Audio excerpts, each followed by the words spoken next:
quais são os desafios do presidente da Conferência Geral? Bom, tem vários, né? Tem vários. Bom, um dos desafios nossos é ajudar a igreja a permanecer unida, né? Em todas as épocas, o inimigo procurou trazer contendas entre o povo de Deus, e hoje não é diferente, ele traz problemas dentro da igreja. Então, a gente tem que estar sempre buscando ajudar os irmãos a permanecerem unidos, evitarem problemas dentro da igreja, né? Até no sermão de hoje a gente vai falar um pouquinho sobre isso, né? As maiores provas para os membros da igreja não vêm de fora, as maiores provas vêm de dentro da igreja, porque de fora a gente espera, né? Sim. As dificuldades. Então, essa é uma das dificuldades, né? Da gente como presidente, manter o corpo ministerial, manter os membros todos unidos, é um trabalho que nunca acaba, né? Então, a união é um desafio. A união. E claro, depois vem o inimigo sempre tentando trazer coisas novas dentro da igreja, procurando trazer apostasias, né? E para manter os princípios não é fácil, é uma luta constante do ministério para afugentar o inimigo, né? De dentro da igreja, procurando trazer coisas que não convêm com a nossa fé, alimentação, moda, né? Transgressão do sábado, música que não convém, né? Não são sagradas. Então, esse é um dos grandes desafios para a gente, estar na liderança, ajudar os irmãos do ministério, estar apoiando o ministério para batalhar com isso e ajudando os irmãos em geral da igreja, né? Muito bem. Eliseu, pode fazer a sua pergunta. Irmão Eli, eu tenho uma pergunta que seria referente à nossa igreja a nível mundial, né? E eu gostaria assim de falar a respeito da juventude, e uma pergunta assim simples, né? Eu gostaria que o irmão falasse para a gente como anda o crescimento da nossa juventude assim a nível mundial, nos países em geral. É mais os adultos, a conversão, ou há conversões entre os mais jovens, entre os adolescentes, entre os jovens? Eu queria um pouquinho dessa informação, acredito que muitos também gostariam de saber sobre as conversões entre a juventude espalhada aí no nosso mundo. O que o irmão tem a nos dizer aí? Olha, Deus tem abençoado muito a igreja, sabe? Porque nós tivemos grandes problemas, especialmente em alguns países da Europa, no passado, onde faltavam mais jovens, né? Faltavam jovens. Na Hungria, o irmão Davi está aqui, sabe? Na Hungria nós perdemos quase uma geração inteira de jovens, né? Uma geração inteira. Quase uma geração inteira de jovens. Mas de uns 10 anos para cá, Deus tem reavivado assim, o trabalho entre os jovens. Eu estive lá na escola missionária da Hungria, foi muito lindo ver que hoje nós temos escola missionária na Hungria, né? Os jovens se chegando. No começo desse ano eu fui para a Espanha, porque vocês sabem, a população da Europa é uma população mais velha, né? E aí eu estive na Espanha, agora fazem poucos meses, e eu fiquei muito surpreso de ver a quantidade de jovens numa reunião na Europa, né? E Amém. A quantidade de crianças lá na frente também. Então, louvado seja Deus, Deus tem abençoado, a igreja tem crescido, mesmo na Europa, tem chegado muitos jovens na igreja, né? Agora, quando fala de África, então, aí é uma bênção muito grande. Deus seja louvado, né? Eu só falando da África, por que eu sorri assim? Porque eu estive na Angola há uns meses atrás, e aí pediram para mim, falaram, irmão pode dedicar uma criança na hora do culto? Eu falei, posso, sem problema. Eu entendi eles falar dedicar uma criança, né? Eu acho que eles falaram dedicar criança, né? E eu entendi dedicar uma criança. Eu falei, tudo bem, não tem problema. E estava lá no interior da Angola, numas conferências, e aí chegou a hora de dedicar a criança, né? E eu estou pensando que é uma criança. Aí eu falei, agora é a hora da dedicação eu entendi, continuei entendendo, da criança, né? E de repente eu ver sair pais de tudo quanto é lugar, chegaram assim, olha, sem exagero, tinha umas 30 crianças para serem apresentadas, bebês. 30 bebezinhos, né? Aí eu falei, como que eu vou apresentar, né? Todas essas crianças, eu gosto de segurar a criança no colo, orar, negócio de erguer a criança na hora de apresentar para Deus. Eu falei, não dá, né, para apresentar tudo. Aí eu chamei todos os pastores e ministros que estavam lá, que viessem à frente para me ajudar. Eu ia fazer oração, mas para eles segurarem as crianças. Olha, vieram todos os pastores, os ministros, e não deu, né? Nós não tínhamos tantos pastores e ministros presentes assim. Aí eu falei, os pais seguram e eu só vou então erguer as mãos e orar por todas as crianças, né? Mas Amém, irmão. Amém, amém. A igreja tem essa bênção de ter bastante jovens e agora novas gerações chegando de nenezinhos aí. Irmão Eli, na última vez que eu entrevistei você, nós fizemos à distância, O irmão estava no território da Ucrânia e mandou uma mensagem muito especial. Foi uma semana de oração jovem que você mandou para nós. E então foi recente, né? Foi agora no mês de julho que a gente teve esse bate-papo. E nós gostaríamos de saber como estão os nossos irmãos, tanto na Rússia quanto na Ucrânia. Qual a mensagem que você traz de lá? Nós perdemos algum irmão nesses conflitos? O que o irmão pode trazer de informações para quem está nos assistindo e nos ouvindo aqui nessa tarde? Então, eu estive na Ucrânia no mês de julho do ano passado e julho agora, o mês passado, eu visitei eles novamente. Quando eu estive lá o ano passado, eu estive numa cidade chamada Chernovitz, uma cidade grande. E graças a Deus, nossos irmãos estão bem, relativamente bem, quando se fala de um país que está em guerra, né? Nessa cidade que eu fui o ano passado, o dia que eu cheguei, mesmo tinha um dos nossos pastores que tinha sido chamado para se alistar no exército, tinha sido convocado, né? Mas vários deles foram convocados, vários dos nossos irmãos. Mas, graças a Deus, o nosso estatuto, o estatuto da igreja na Ucrânia, fala que nós somos não combatentes. Então, esses irmãos, eles levam o estatuto da igreja, mostrando que nós não somos combatentes, e levam uma carta da igreja provando que eles são membros da igreja. E até agora, graças a Deus, o governo o exército tem respeitado isso. Precisamos continuar orando por eles. A mídia parou de falar, né, sobre a guerra na Ucrânia, mas a guerra continua e o exército já falou, se a coisa apertar muito, não vamos mais respeitar essas cartas, né? Mas até aqui nossos irmãos têm sido livrados, eles fazem 2 dias de exames lá, mas eles liberam os nossos irmãos. E nessa cidade onde eu estava, no ano passado, aí de vez em quando tocava aquela sirene, né? Fica a sirene tocando assim, fica acho que uns 5 minutos tocando, muito alto, toda a cidade. E eu perguntei para os irmãos, eu estava dando uma palestra e terminou a palestra. Eu perguntei, irmãos, o que é aquela sirene que toca? Eles falaram, avisando que pode estar aproximando um míssil e que é para procurar abrigo nos porões das casas, um lugar seguro, né? Uau. Então, uma vez por dia, às vezes 2 vezes no dia, vem aquela sirene lembrando, né? Você está numa guerra, você pode morrer a qualquer momento. Então, a pressão psicológica é muito grande, a preocupação dos irmãos se forem forçados a ir para o exército, que eles não vão portar arma, não vão matar ninguém. E aí vão entrar em problema, tem toda essa preocupação que eles passam. Mas fisicamente, graças a Deus, nós não perdemos nenhum irmão. Tiveram casas que foram abaladas, né? Teve problema, mas isso aí é o de menos. Os irmãos se uniram, os irmãos mandaram ofertas daqui, de outros lugares do mundo. E nossos irmãos não têm tido falta de nada. Pelo contrário, tem sobrado. Eles têm um ministério lá que chama Mãos de Anjo. Mãos de Anjo. Então, é o Departamento de Assistência Social. Então, as ofertas que eles não usam para os nossos irmãos, eles estão ajudando pessoas de fora.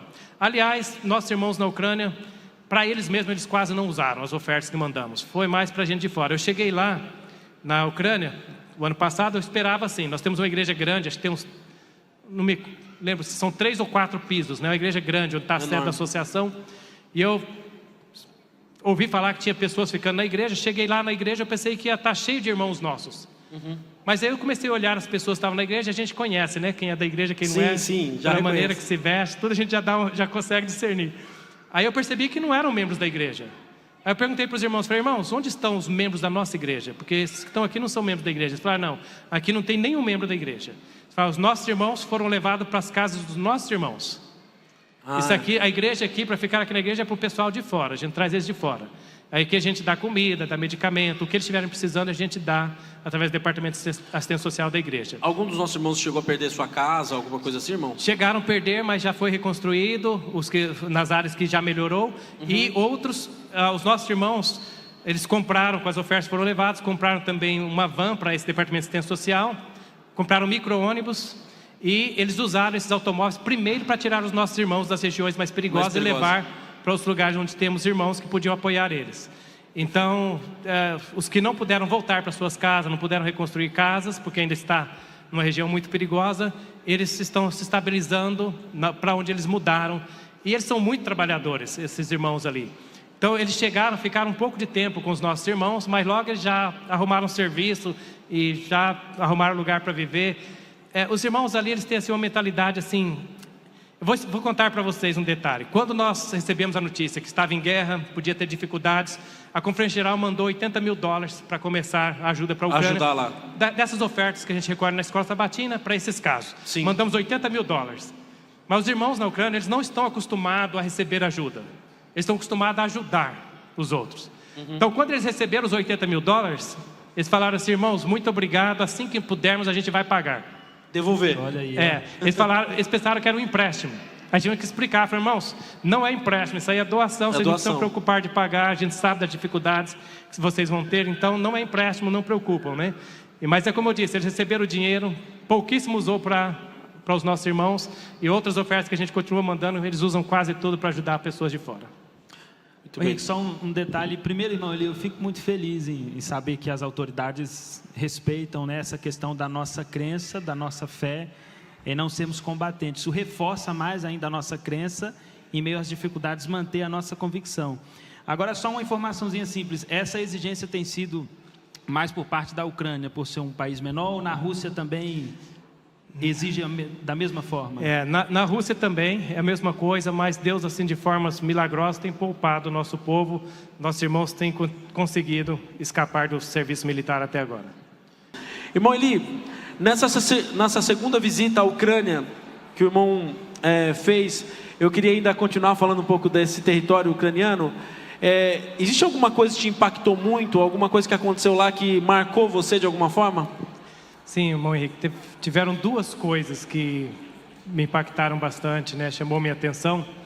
Bom, a primeira, eu cheguei nesse lugar, nessa cidade da Ucrânia que eu fui visitar, era a primeira vez. As outras vezes eu sempre fui a Chernovitz, não, eu fui a uma cidade que se chama Alexandra, alguma coisa, um nome diferente. Aí eu cheguei lá, era 2 horas da manhã, era para chegar às 9, deu um atraso na fronteira, a gente estava indo de carro. E saí da Tchecoslováquia de carro para a Ucrânia. Então eu cheguei lá 2 horas da manhã e eu olhei assim, fui para a casa de uma família da nossa igreja, onde eu ia ficar, e eu dei uma olhada em volta assim, e eu vi que parecia ser um lugar pequeno, né? Tinha montanhas em volta assim, eu falei, não tem como ser grande isso aqui, está rodeado de montanhas. Eu desconfiei de ser um lugar pequeno. Aí quando amanheceu o dia, eu perguntei para os irmãos, falei, irmãos, qual é a população desse local aqui? Os irmãos falaram aqui, tem cerca de 2.000 habitantes. 2.000? Nossa, um lugarejo, né? E aí os irmãos sempre perguntam, quando eu vou para a Ucrânia, falam assim, irmão não está com medo, tem guerra lá, né? Sim. E eu sempre falo, irmãos, eu não tenho medo, porque a gente tem uma obra para fazer nesse mundo, né? Sim. Se eu terminei, tanto faz, descansar na Ucrânia, no Brasil, qualquer outro lugar, né? Então eu não tenho medo. Mas quando eu cheguei lá, eu lembrei disso, né? Quando os irmãos falaram 2.000 habitantes, eu falei assim, esse lugar é tão pequeno que a Rússia não vai se preocupar em desperdiçar uma bomba com esse lugar aqui. Então eu falei, aqui eu acho que eu estou mais seguro aqui do que nos Estados Unidos, né? Mas o que me chamou a atenção nesse daí foi que nós temos nesse local, com 2.000 habitantes, nós temos uma igreja com 200 membros. 200 membros? 200 membros. Amém, ou seja, 10% da população daquela cidade são reformistas. São reformistas. Então, aí eu fiquei pensando, falei assim, não, esses irmãos aqui fizeram alguma coisa muito bem feita aqui, né? Que Deus tenha abençoado esse trabalho. Eles têm dado um bom testemunho aqui, né? Para ter esse tanto de membros num lugarejo desse. Aí quando chegou na hora de reorganizar a união, sim, aí eu entendi um pouco mais, né?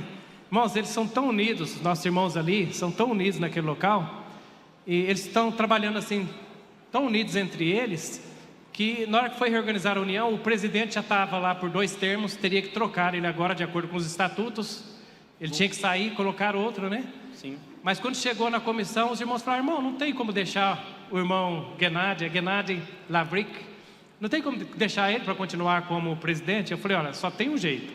Eu falei, tem que levar para a Assembleia, e a Assembleia tem que aprovar por 2/3 de votos, né, para que ele possa permanecer, né? E aí eles falaram, então vamos levar, né? Aí nós levamos para a Assembleia a proposta de que abrir para que um presidente possa ser eleito por um 3º termo. Passou sem nenhuma dificuldade e o irmão continuou. Aí vieram os demais departamentais, irmãos, quase todos. Acho que tiveram uns 2 lá, que um por problema de saúde não podia continuar, um outro que estava se aposentando, mas os demais foram todos reeleitos, né? Reeleitos. Para ter uma ideia de como que o ministério está trabalhando unido, os irmãos estão contentes com o trabalho dos pastores, apreciam o trabalho do ministério ali. Então, são esses dois detalhes, a união dos irmãos e o fato de 10% da população ser reformista, e chamou minha atenção. Me chamou bastante atenção também, você fez uma postagem num dia de culto, né, num dia de semana, e a igreja estava cheia, irmãos, vibrando, cantando forte, e quando eu vi essa postagem eu falei assim, eles estão em guerras, eu pensei, né, eles estão em guerra, estão felizes louvando ao Senhor ali, num dia de semana comum de trabalho. Foi isso, né, irmão Ali? Foi isso mesmo, era acho que uma terça-feira. Uma terça-feira. E uma coisa que eu acho que o irmão deve ter percebido no vídeo, nossas igrejas lá são lindas, lindas, né? Lindas Eles igrejas. são assim, muito liberais para a construção da igreja. A primeira que eu fui em Chernovitz é muito linda. Em 2008 eu fiquei impressionado quando entrei na igreja de ver a arquitetura, a beleza da igreja. E eles construíram a igreja assim de tal maneira que o sistema de som, acho que já foi feito junto com a construção da igreja. Você vê assim o coral cantando, os grupos cantando, você não vê microfone. E Nossa. tem microfone, são pendurados uns fiozinhos bem estreitinhos assim, que você não percebe, uns microfones pequenos ficam em cima. Fazendo a captação ali. E aquele negócio que às vezes a gente tinha no passado, né, que os irmãos ficaram assim, olha o microfone tal, número tal. Não, ele já tem tudo coloridinho, cada um de uma cor, né? Quando alguém pega o microfone, o sonoplasta já sabe qual era o microfone. Isso em 2008, isso me impressionou muito, o cuidado, o carinho que eles têm com as construções das igrejas. E esse local lá é assim também, é lindo, tem um jardim fora muito bonito, uma propriedade linda. Os irmãos são bem liberais lá. Que bênção.